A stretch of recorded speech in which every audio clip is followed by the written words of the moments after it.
Good evening student. अब हम S D Yadav के मैथ्स का टाइप 6 पढ़ने जा रहे हैं। टाइप 6 जो है पहले एग्जाम्पल समझेंगे और इसको बहुत ध्यान से समझना होगा क्योंकि ये थोड़ा सा अन्य टॉपिक से थोड़ा टफ है। यह है भाग की गुणनखंड विधि पे आधारित प्रश्न। तो आप बुक को जब देखेंगे तो बुक में अलग अलग टाइप का मेथड शो किया हुआ है, लेकिन मैं इसमें अपना जो क्वेश्चन के साथ मेथड बताऊंगी आप लोगों को उसी मेथड का प्रयोग करना है। अब इसमें पहला क्वेश्चन है कि 34, 35, 678 में क्रमशः 5, 3, 7 से भाग देने पर पूर्ण शेष कितना होगा। अब आप ही बताइए कि जब हम किसी एक संख्या में 3 अलग अलग संख्याओं से भाग देंगे तो क्या एक पूर्ण शेष मिलेगा? नहीं मिलेगा, अलग अलग शेष मिलेगा। तो क्या करेंगे, दी गई संख्या का हम एलसीएम निकाल लेंगे।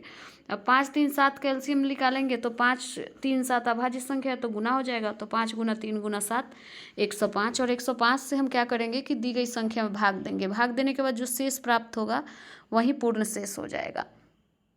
नेक्स्ट क्वेश्चन है आपका 2 नंबर कि किसी संख्या में 5, 7, 11 से भाग देने पर क्रमशः 3, 1, 10 प्राप्त होता है। यदि उसी संख्या को 5 गुना 7 गुना 11 से अर्थात 385 से भाग दे तो वास्तविक शेष कितना होगा। तो यहाँ भी देखिए 5 गुना 7 गुना 11 गुना कर दिया तो 385 आ गया। इसका मतलब क्या हुआ कि यहाँ भी पूर्ण शेष पूछ रहा है।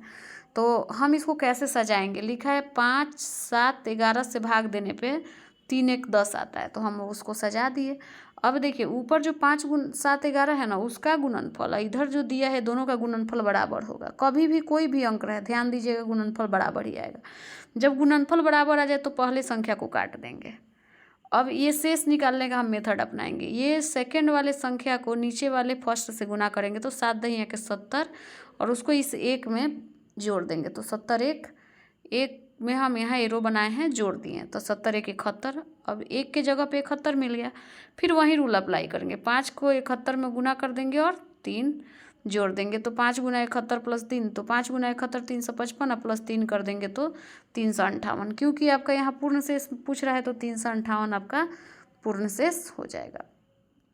अब आते हैं हम तो देखते हैं 3 नंबर क्वेश्चन। 3 नंबर क्वेश्चन कह रहा है कि एक संख्या को उत्तरोत्तर 7, 8 से भाग देने पर शेष 5, 4 प्राप्त होता है। यदि भाग का क्रम उलट दिया जाए तो देखिए 7, 8 से भाग देने पर 5, 4 प्राप्त हुआ तो ऊपर नीचे लिख दिए। कह रहा है भाग का क्रम उलट दिया जाए तो 7, 8 को हम 8, 7 कर दिए। अब ये देखिए कि क्या ऊपर वाला 7, 8 और ये 8, 7 गुना किया जाएगा तो दोनों साइड 56 बराबर हो गया। 8 को हम क्रॉस किए। अब 7 का 4 में गुना करिएगा तो 7 चौक 28 और इधर ये 5 जोड़ देंगे 28 5 33। अब 33 जो मिला वो तो पूर्ण शेष हो गया। अब क्योंकि यहाँ पे अलग अलग संख्या है तो कैसे शेष अलग अलग निकालेंगे, तो क्या करेंगे इस 33 में 8 से भाग देंगे। 33 में 8 से भाग दिए तो 8 चौक 32 शेष 1 बच गया। अब क्योंकि शेष लिख ही दिए 8 से भागी दिए हैं 33 का काम हो ही गया तो बचा क्या 4। तो फिर इस 4 अर्थात ये भागफल में नेक्स्ट अंक से भाग देंगे तो भागफल 4 है, इसमें इस सेकंड वाले 7 से भाग देंगे तो एक टाइम में भी ज़्यादा हो जाएगा तो 0 टाइम्स में ले जाएंगे। 7 में 0 से मल्टीप्लाई करेंगे तो 0, आपका रिमाइंडर 4 हो जाएगा। तो यहाँ देखिए नीचे हम 1 और 4 लिख दिए। अब आपको प्रूफ हो जाएगा, दोनों साइड 33 आ जाएगा। यहाँ 7 चौक 28 5 33 था, यहाँ देखिए 8 चौक 32 1 33। तो आपका हो गया, प्रूफ हो गया कि शेष 1, 4 हो जाएगा। वैसे ही 4 नंबर क्वेश्चन को देखेंगे। कह रहा है किसी संख्या में 9, 11, 13 से भाग देने पर शेष 10, 0, 12 आता है। भाग का क्रम उलट दिया जाए तो पूर्ण शेष अर्थात एक शेष पूछ रहा है। तो आप लिखिए 9, 11, 13 से भाग देने पर शेष 10, 0, 2, 12 आ गया। अब भाग का क्रम उलटने का मतलब 13, 11, 9 तो से पूर्ण शेष क्या होगा। तो यहाँ दोनों का ऊपर वाले का गुणनफल तो इक्वल हो जाएगा। अब क्या करेंगे इसमें 13 को हम काट देंगे, 13 से कोई मतलब नहीं। उसके बाद क्या करेंगे 11 में 12 से गुना करेंगे तो 132, 32 में 0 जोड़ दिए तो 132 ही आएगा। फिर 9 में 132 से गुना करेंगे तो आ जाएगा 1188 और उसमें इसको 10 को जोड़ेंगे तो हो गया 1198। अर्थात यहाँ पूर्ण शेष अपने ही क्वेश्चन में कह दिया तो 1198 पूर्ण शेष होता। अलग अलग होता तो क्या करते 13, 11, 9 से 1198 में भाग देते और जो जो शेष आते जाता वो हम लिखते जाते। ठीक है। अब हम नेक्स्ट 5 नंबर क्वेश्चन वैसा ही है। 5 नंबर क्वेश्चन कह रहा है कि किसी संख्या को 8, 9, 10 से भाग देने पर शेष 3, 4, 5 आता है। तो लिख दिया 8, 9, 10 से भाग देने पर शेष 3, 4, 5 आता है। यदि उसी संख्या को 3, 5, 6, 8 से भाग दे तो कितना कितना शेष प्राप्त होगा। तो हम लिख देंगे 8, 9, 10 से भाग देने पर शेष 3, 4, 5 आया। तो 3, 5, 6, 8 से भाग देने पर क्या आएगा, तो पहले ऊपर वाले दोनों का गुना करिए। 8, 9, 72 दहा के 720 हो जाएगा। यहाँ 3, 5, 15, 6 के 90, 8 720 हो जाएगा। अब हमको क्या करना है कि ऊपर फुलफिल हो गया तो ये पहला वाला 10 से कोई मतलब नहीं।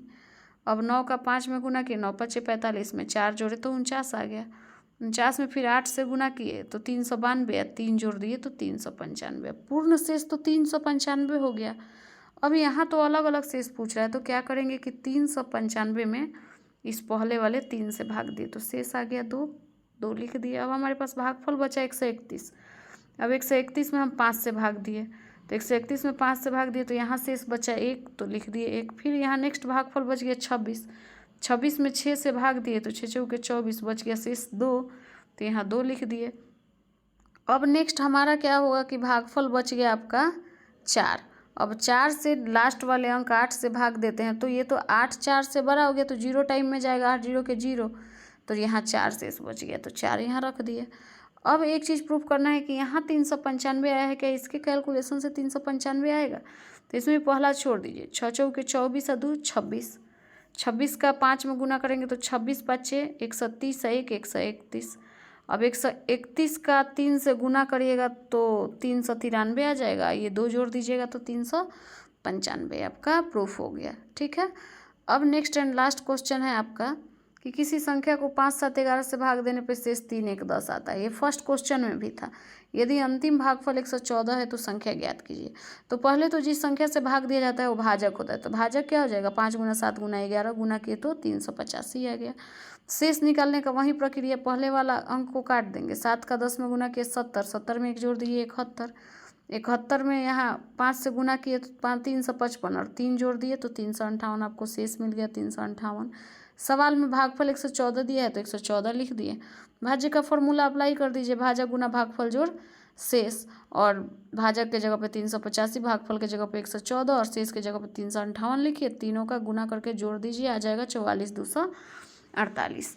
तो स्टूडेंट ये आपका टाइप 6 का एग्जाम्पल क्लियर हो गया। इसी पे बेस्ड होगा एक्सरसाइज। आप सभी एग्जाम्पल को भी सॉल्व करिएगा और एक्सरसाइज को भी सॉल्व करिएगा। नेक्स्ट लेक्चर में हम इसका एक्सरसाइज करवाएंगे। अगर आपको कोई समस्या होती है तो आप मेरे पर्सनल नंबर पे व्हाट्सअप कर सकते हैं। Thank you. आप सभी इस चैनल को लाइक सब्सक्राइब शेयर करिए और ज़्यादा से ज़्यादा ज़रूरतमंद छात्रों तक इसको पहुंचाइए।